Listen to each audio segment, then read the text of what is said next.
والد گرامی حضرت صدر الشریعہ رحمۃ اللہ تعالی علیہ نے اعلیٰ حضرت عظیم البرکت سے درس نہیں لیا، سبق نہیں لیا۔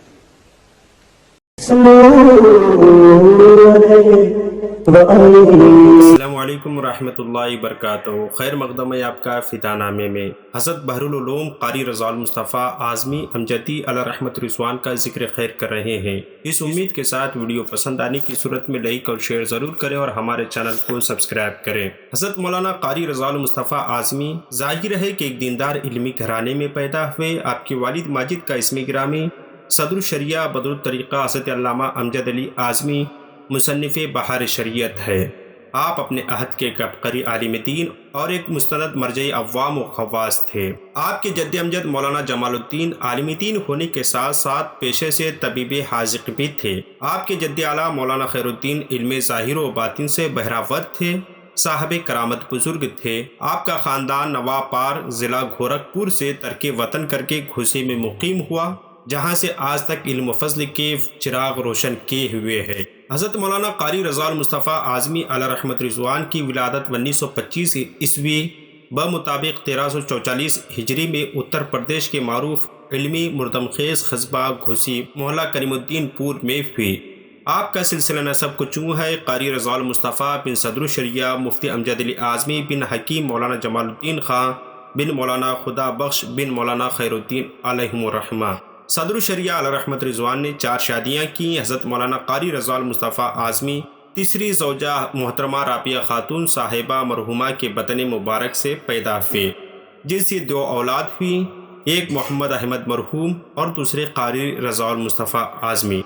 حضرت صدر الشریعہ علیہ رحمت رضوان کی دیگر اولادیں بقیہ تینوں ازواج کے بطن سے ہیں، جن میں متعدد دار فانی سے دار بقا کی طرف کوچ کر چکی ہیں۔ جو باقید حیات ہیں وہ دین و سنیت کی کرام قدر خدمات انجام دے رہے ہیں۔ حضرت مولانا قاری رضا المصطفیٰ اعظمی علیہ رحمت رضوان کی ابتدائی تعلیم و تربیت گھر پر ہوئی۔ حفظ قرآن کے لیے دارالعلوم اشرفیہ میں داخلہ لیا۔ 3 ماہ بعد حضرت صدر الشریعہ کے ہمراہ دارالعلوم عربیہ حافظیہ سعیدیہ دادون ضلع علی گڑھ تشریف لے گئے۔ 1936 عیسوی بمطابق 1355 ہجری میں حافظ صوفی عبدالرحیم جو ایک متقی پرہیزگار شخص تھے، ان سے تکمیل حفظ قرآن کی سعادت حاصل کی اور دارالعلوم عربیہ حافظیہ سعیدیہ میں ہی درس نظامی کی تعلیم کا آغاز فرمایا۔ متوسطات تک کی تعلیم حاصل کی۔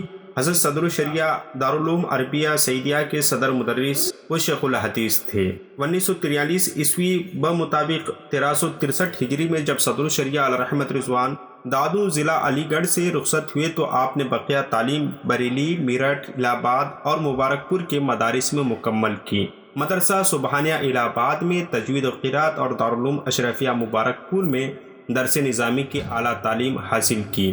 آپ کے رفقہ درس میں کچھ نام یوں ہیں: اشرف العلماء حضرت سید حامد اشرف اشرفی بانی دارالعلوم محمدیہ ممبئی، حضرت مولانا محمد احمد شاہدی غازی پوری سربراہ دارالعلوم قادریہ کانپور، حضرت مولانا اعجاز احمد ادروی، حضرت مولانا محمد رفیق مراد آبادی، حضرت مولانا سبحان اللہ بنارسی، مولانا عبدالشکور گھوسی، حضرت مولانا باقر علی رضوی بہاری، حضرت مولانا عبدالجبار مبارک پوری۔ حضرت صدر الشریعہ علیہ رحمت رضوان نے جب بہار شریعت کے 17 حصوں کو سپرد قلم کرنے کے بعد نظر کی کمزوری کے سبب لکھنے پڑھنے سے معذور ہو گئے تو 17ویں حصے کے آخر میں عرض حال کے تحت فرمایا: میں اس سلسلے میں ہدیہ تشکر پیش کرتا ہوں حضرت مولانا قاری رضا المصطفیٰ صاحب نیو میمن مسجد بولٹن مارکیٹ کراچی کو، جن کی محبت اور خلوص نے مجھ سے دین کی خدمت لے لی۔ بلا شبہ اگر ان کا مخلصانہ اصرار اور زبردست دباؤ نہ ہوتا تو شاید میں دین کی اس خدمت سے محروم رہتا۔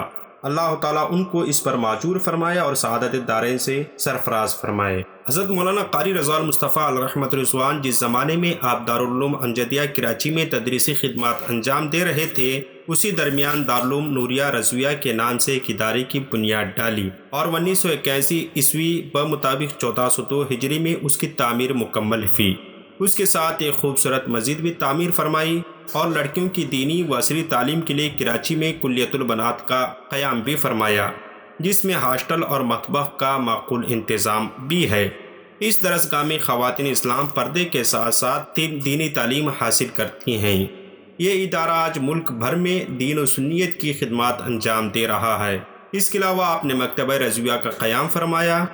حضرت قاری رضا المصطفیٰ اعظمی علیہ رحمت رضوان درس و تدریس، اشاعت و طباعتی ذمہ داریوں، واعظ و خطابت میں غایت درجہ انہماک کے سبب تصنیف و تعلیق پر زیادہ توجہ نہ دے سکے، پھر بھی تجوید سے متعلق 2 حصوں میں قاعدہ لکھا جس کا نام مدنی قاعدہ ہے۔ اس کے علاوہ قرآن شریف کے غلط ترجموں کی نشاندہی، تراجم قرآن کا تقابلی مطالعہ آپ کی یادگار قلمی خدمات ہیں۔ گاہے بگاہے مضامین بھی سپرد قلم فرمایا کرتے تھے، اور حضرت حافظ ملت کی شخصیت پر ایک مضمون لکھا جو ماہنامہ اشرفیہ کے حافظ ملت نمبر میں شائع ہوا۔ حضرت صدر العلماء علامہ تحسین رضا خان اور علامہ ضیاء الدین احمد مدنی علیہ رحمت رضوان کی وصال کے بعد تعزیت نامے ارسال فرمائے جو صدر العلماء نمبر اور حیات سیدی ضیاء الدین احمد قادری میں شائع ہو چکے ہیں۔ اس کے علاوہ مختلف اوقات میں آپ کے تعزیت نامے وغیرہ شائع ہوتے رہے، اور میری خوش نصیبی ہے کہ آپ کی آخری تحریر میری کتاب تذکرۃ الحیوان فی اوراق القرآن پر آپ کی تقریر کی شکل میں شائع ہوئی۔ حضرت قاری صاحب ایک جید عالم دین اور خوشحال قاری ہونے کے ساتھ ساتھ آپ بہترین خطیب و مقرر تھے۔ خطابت کے ذریعے امر بالمعروف و نہی عن المنکر کا فریضہ انجام دیتے رہے۔ آپ بین الاقوامی دعوتی نظریاتی تحریک ورلڈ اسلامک مشن کراچی شاخ کے صدر اور 1980 سے جماعت قرآ پاکستان کے صدر کی حیثیت سے زینت بخشتے رہے۔ ملک کو بین الاقوامی سطح پر منعقد اجلاس قرات کی صدارت بھی فرماتے رہے۔